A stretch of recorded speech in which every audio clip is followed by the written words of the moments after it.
Bonjour à tous, bienvenue dans Cult Technique pour une nouvelle vidéo, une vidéo sans Greg, malheureusement, puisqu'il ne regarde pas Viking Valhalla, et c'est de cette série dont on va parler aujourd'hui avec la critique de la saison 2, une partie sans spoil très courte, une partie avec spoil beaucoup plus, parce que déjà je pense que si vous regardez cette vidéo, c'est parce que vous l'avez vu cette série Viking Valhalla, et ensuite parce que c'est vachement plus intéressant de parler du contenu de manière détaillée. Alors sans spoil, qu'est-ce qu'on peut en dire?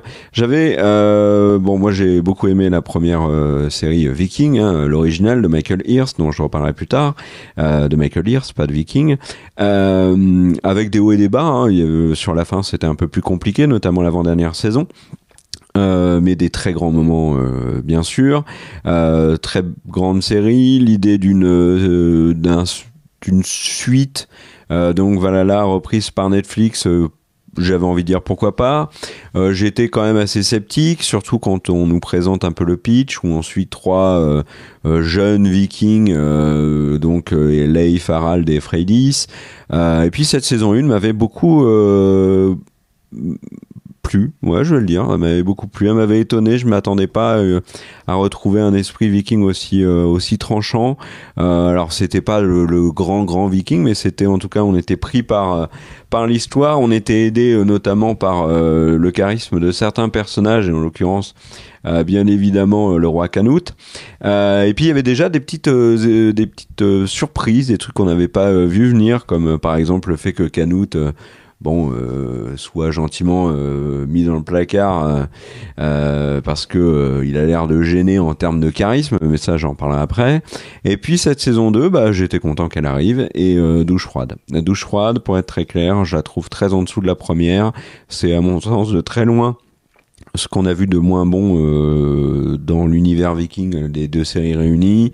C'est pas non plus totalement inintéressant, hein. Les épisodes se laissent regarder, on se prend l'histoire, mais on a vraiment le sentiment que d'un point de vue scénaristique et au niveau des enjeux, au niveau des personnages, on pouvait nous proposer beaucoup mieux, que de très nombreux aspects de la saison et des arcs narratifs développés ont déjà été vus ailleurs, et en l'occurrence même dans Viking. Donc c'est un peu ballot. J'ai l'impression que la série, en se faisant un focus sur les trois personnages, passe à côté de tout ce qui se passe à côté qui est intéressant, en l'occurrence Canute, etc. Et nous embarque dans des intrigues qui sont pas folichonnes, et surtout avec un gros problème, je trouve, c'est très très prévisible. Dès l'épisode 2, on peut déjà dire quasiment comment se termine la saison quoi. Donc voilà, c'est en soi pas une mauvaise série, mais j'en attendais beaucoup mieux. Et j'ai vu dans les réactions diverses et variées sur les réseaux sociaux que y avait quand même beaucoup de gens qui étaient déçus.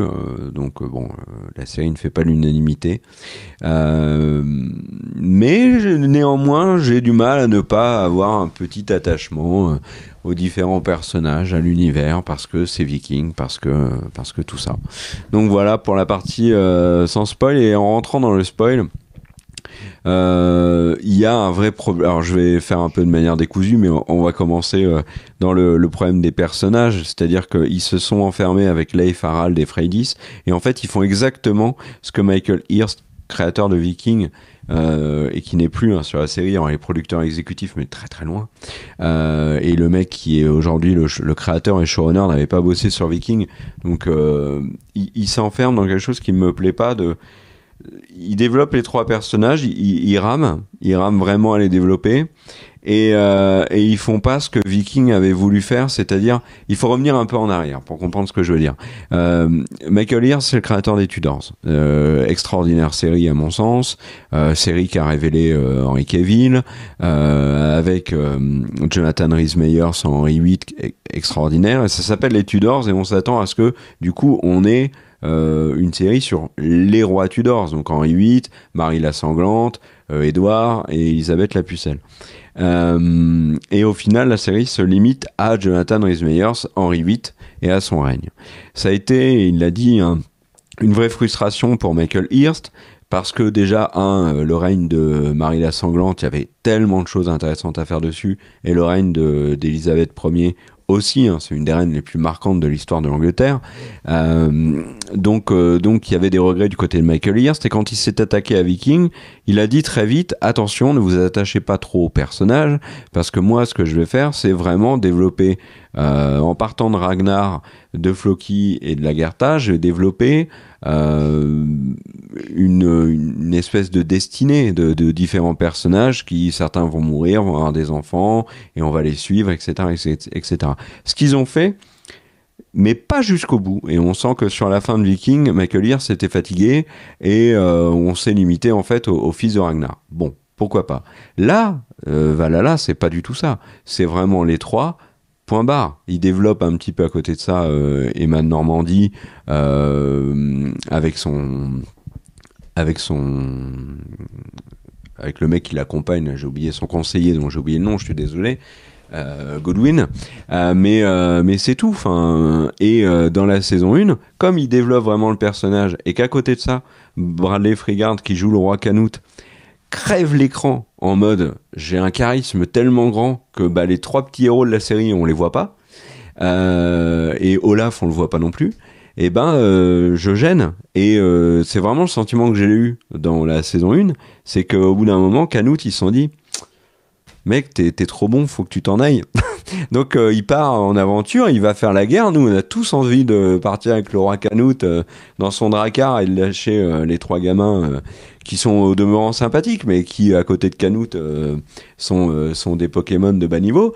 Et en fait, la série fait pareil dans cette saison 2. C'est-à-dire, le roi Canute, il est pas là, et quand il revient, toi t'es là, oh, et Canute qui revient. C'est vrai qu'il est très charismatique, et son père aussi d'ailleurs, même syndrome avec son père.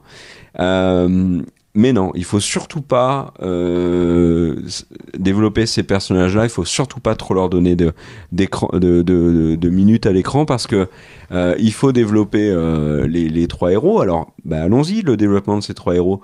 Freydis, quand même, moi j'ai eu beaucoup de mal à comprendre tout le délire religieux autour du personnage au début. Après, c'était absolument obvious elle allait pas être aussi acceptée que ça dans sa communauté, que ça allait mal tourner. Leif et Harald, alors Leif il a un développement complètement inintéressant, parce que au début il est pris par des accès de violence, donc on se dit ils vont développer cet aspect-là, mais non, on le met de côté. Après il touche à l'opium, on se dit ça on l'a déjà vu dans Viking avec Ragnar qui devient dépendant, vous vous rappelez, avec le personnage asiatique qui était très réussi. Donc ça c'est du déjà vu, on met de côté. Là il tombe amoureux, etc., etc. La communauté qui part à Constantinople, c'est très sympathique, hein. Alors ça pour le coup ça fait penser un peu au voyage de Geralt et compagnie dans The Witcher. Je parle du livre, hein, pas de la série, puisque ça on l'a malheureusement pas dans la série, mais tout le voyage est absolument téléphoné. L'esclavagiste, on sait, dès qu'on le voit, au bout de 10 minutes, on sait comment il va mourir et par qui il va être tué. Et ça se passe comme ça. Le bijou, le trésor à amener à Constantinople, il n'y a que Harald qui n'a pas compris qu'en fait, c'était pas le bijou, le truc qui avait de la valeur. C'était la nana qui le portait. À plein de moments j'avais envie de lui dire réveille-toi, on s'en fout du bijou, ça tombe, c'est un truc qui a été acheté dans une tirelire, une roulette à 2 €, et en fait t'as même pas grillé que c'était la future princesse de Constantinople qui était avec toi dans ta barque. Donc voilà, il y a tellement de trucs prévisibles que lorsqu'ils sont attaqués par les voyous, après leur avoir donné toutes les infos du monde, le nombre de personnes qu'il y avait dans le bateau, ils ont même donné leur RIB. Enfin, je veux dire, les mecs ont tout donné, le numéro de sécu et tout. Donc forcément, les voyous arrivent. C'était évident qu'au moment où ils allaient être dans le mal et qu'ils allaient tous mourir, Leif et Harald allaient arriver comme des héros, et puis ça allait tourner à leur avantage. C'est exactement ce qui s'est passé. Et ce genre d'exemple, on l'a toute la saison. C'est hyper prévisible. Le développement d'Harald de Sigurdsson est très décevant. Leif, lui, fait du surplace. Du côté d'Emma, perte de temps totale avec son délire de non mais Godwin il est pas gentil, le massacre de la meuf de Godwin, ça sert à quoi? Canute est complètement absent de la saison. Enfin, il y avait plein de choses qui étaient comme ça assez dommages. Et il y a, pour ceux qui aiment la série, une bonne nouvelle, c'est qu'il y a une saison 3. Donc, comme vous savez, Netflix aime beaucoup annuler. Donc là, pour Viking, on est tranquille. Mais le gros, et c'est même plus que tranquille, puisque la saison 3 a été tournée. C'est là où c'est un point négatif. C'est que les retours qui sont pas folichons sur la saison 2 ne seront pas pris en compte pour la saison 3, parce qu'ils ont fait la 2 et la 3 dans la foulée. Donc il n'y a aucune raison de croire qu'ils vont corriger le tir sur la saison 3. C'est un peu dommage, mais c'est comme ça. Je regarderai cette saison 3 avec intérêt, hein, mais j'espère qu'elle, par miracle, proposera mieux. C'est dommage parce que la saison 1 était vraiment très chouette. La saison 2 est vraiment en dessous. J'espère que Canute va avoir un vrai rôle dans la saison 3, quand on sait en plus qu'historiquement le roi Canute était le plus, on va dire le viking le majeur. Bon, ce qu'ils en font dans la série, c'est... Ou au moins qu'ils donnent à Leif, à Harald, un vrai rôle, parce que Freydis, elle a son rôle. Mais Harald et Leif... Voilà. En tout cas, on est débarrassé de Olaf et ça, c'est une plutôt bonne nouvelle. Même si l'acteur, au final, s'en sortait pas si mal que ça.